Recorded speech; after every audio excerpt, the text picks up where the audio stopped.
Hello, and welcome to Creepycore and Folklore, the show about creatures, encounters, old tales, and myths. I'm your host, Iona Wayland, a dark fantasy author, mental health professional, and overall curious person. I want to join other spooky souls and hear about these unusual stories.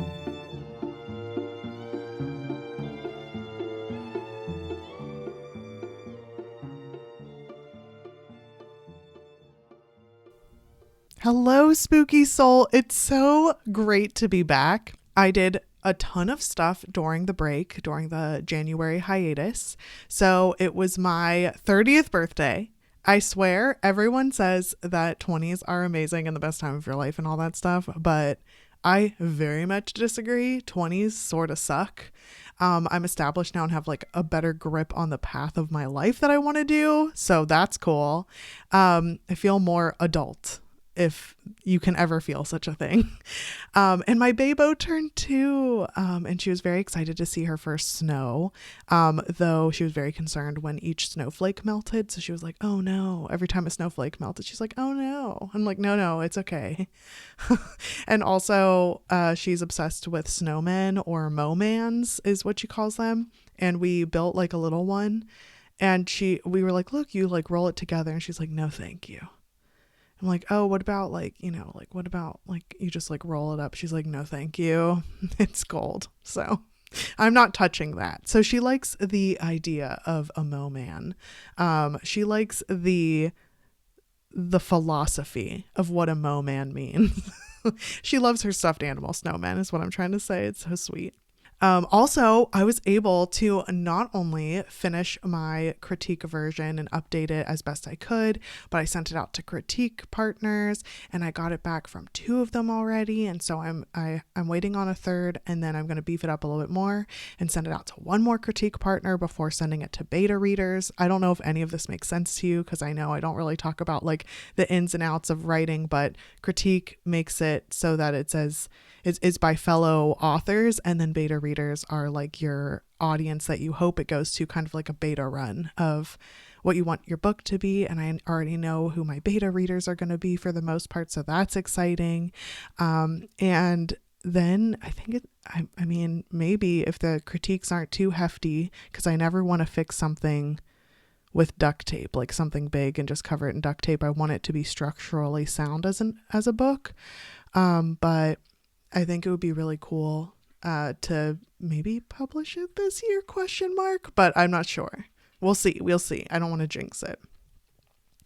Also, speaking of the whole like New Year thing, well, we'll get into the other kind of New Year thing I'm going to talk about in a second, but it was so fucking cool to see everyone with their like Spotify Wrapped and being like, oh, I listened to all of your episodes, or Creepycore and Folklore was in the top 1 or top 3 or whatever of my favorite podcasts this year, and seeing all the like time that you've spent with me, like listening to me gab at you about creepy stuff, was so cool. And I just really, really, really, really like the community of the spooky souls. Like, I could not ask for a better group of people. Also, I made a website, and I like did it for realsies. I even bought like the domain name and stuff for it, which is very exciting. So I made a website. If you want to check it out, it's www.creepycoreandfolklore.com. I'm going to try and keep it in all the show notes so that you can click on it if need be. But for that website, I just wanted a place where everything was there instead of just using like a link tree, millions of links. But there you can sign up to get my newsletter and bonus episode. You can sign up for crystal ball readings, which I just launched. Well, I guess by the time this comes out, it's been out for like a couple weeks, but still. And I also hosted a fan art contest, and there were incredible entries. Some people did fan art of Ashes, which is my first book in the Hollowverse series. But most people did the haunted monster dolls, which was so cute to see different people's perspectives on what they look like, or their vibe. I don't know. There's some were so atmospheric. There were some that were super cute and really funny and just like cheeky, and some were hauntingly gorgeous. It was just like very stunning. So you can check those out on the artists that said that I could share it, like they were like open to sharing it. I have those on my fan art section of my webpage. So there's all sorts of fun stuff there. It was really neat too because the 5 winners received a copy of my book and a handmade sock monster that looks very ridiculous and kooky because I hand sewed them, but it adds to their charm and everybody liked them. So that's good. And maybe some of them are haunted. Only time will tell. Oh my gosh, this is perfect timing. Kachu just hopped up here. Mr. Loud Purring Stinky Booty himself is here. So to the Kachu cuddlers of Jessica, Athena or Addie, and to Brad, I'm super thankful with how supportive and caring you've been, especially during my hiatus. You're so encouraging. It's just lovely how like comforting you 3 are. It's just like very sweet, and thank you for being so encouraging. With that being said, I don't want to burn out again and I don't want to overdo things. So here is my new schedule for 2024. I keep telling myself I can always change it. I can always beef this up later. But for now, I'm going to do an episode every other week. And one will be something I've researched that I feel interested in. And the other will be a listening story that's been graciously submitted by listeners. I may decide to do more episodes more often, but we'll see. And thank you for all the encouragement and support while I took a break. It's so funny because like I was so stuck on being like, oh, I have like a 75-week streak and why would I let this down now, especially when I've even been through like physical trauma and emotional trauma, the like, you know, I was able to make it work and barrel through it, but this time I wasn't. And I'm like, dude, why would you first of all, take your own advice. And also many spooky souls pointed out that there are lots of podcasts that do seasons and take like a few months off. So they're like on, so to speak, for a few months and then quote off for a few months. So they'll like do a bunch of recordings in like a month or 2 and then release those systematically over the next couple of weeks. And then they do that again and again, like for 5 episodes or 10 episodes or whatever. Actually, the common one I've seen has been 8 for some reason. I guess maybe because that's like 2 months worth and then they take a month off. So, I mean, I could even do that. Like there are so many options other than me and my black and white thought fallacy of being like, I either have an episode of a week every single week, or I'm a terrible podcaster and I've let everyone down. It's like, chill out. Chill out. Nobody thinks that other than myself. So thank you for working with me through my like personal development and growth. Like you saw it in real time. So I am toying with the idea of some podcasting seasons, things like that. But yeah, you're so wonderful and supportive, and you know, no one said anything bad or mean or like they were disappointed in the hiatus. So I think this was a good time to take a break. But that's my little update.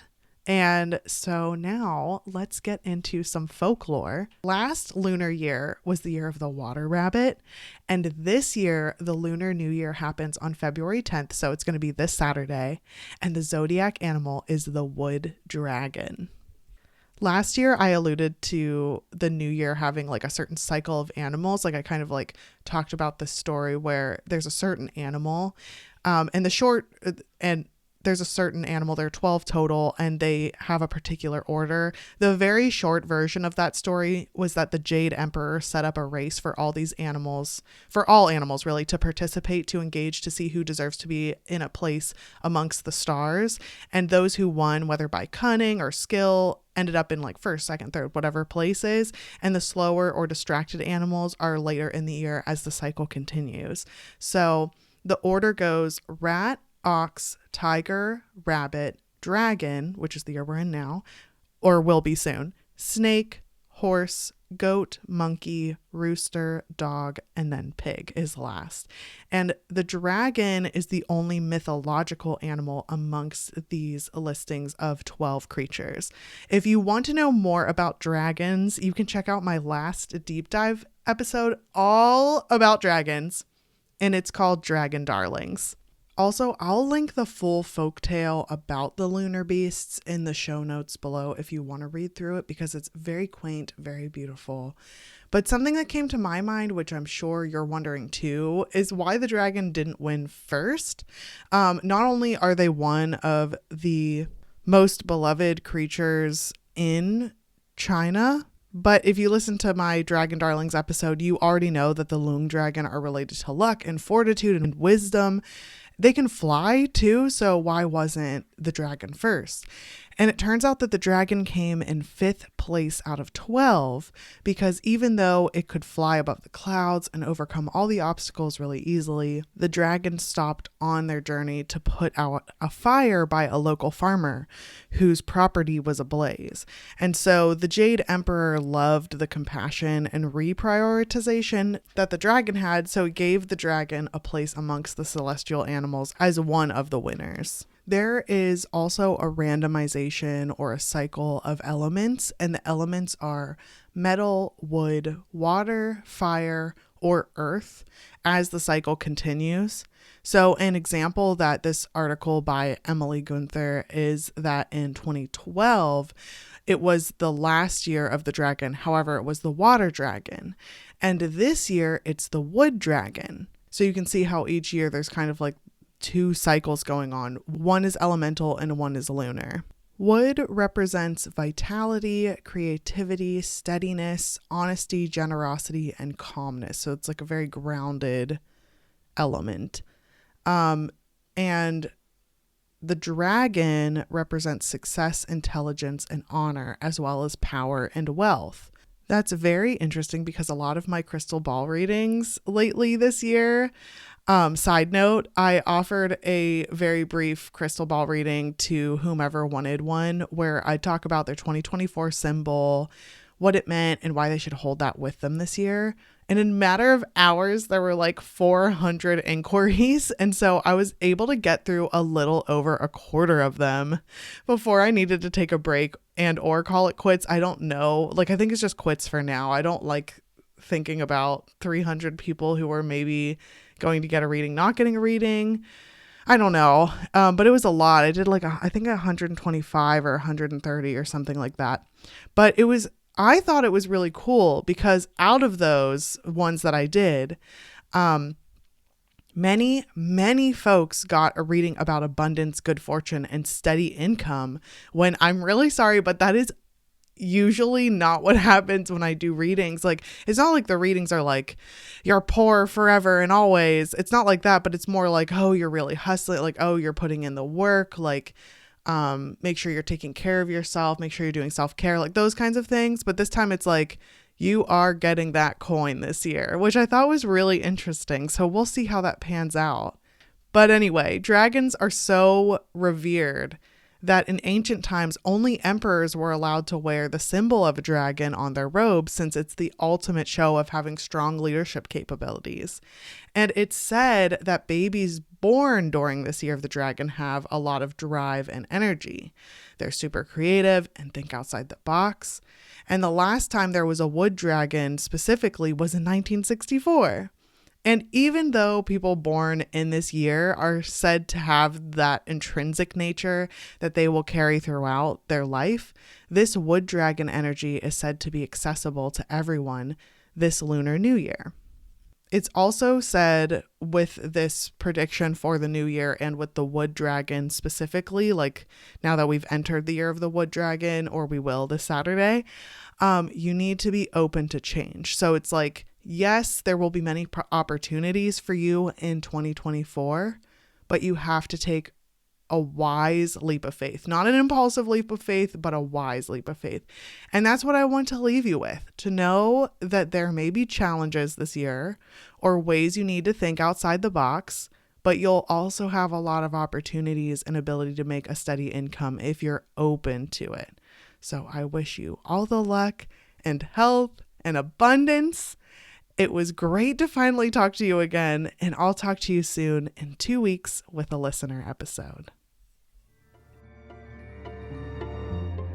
Thanks to all you spooky souls out there for listening to Creepy Core and Folklore.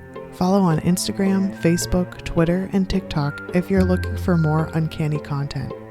If you have your own tales to tell, you can email creepycoreandfolklore@gmail.com. If you liked this, please leave a review wherever you get your podcasts, or tell a friend who might enjoy these stories to spread the word. If you're interested in dark fantasy, check out my Hollowverse series. Ashes is available now in paperback and ebook on Amazon and audiobook on Audible, and the sequel is underway. I'm Iona Wayland, and I'll see you next time.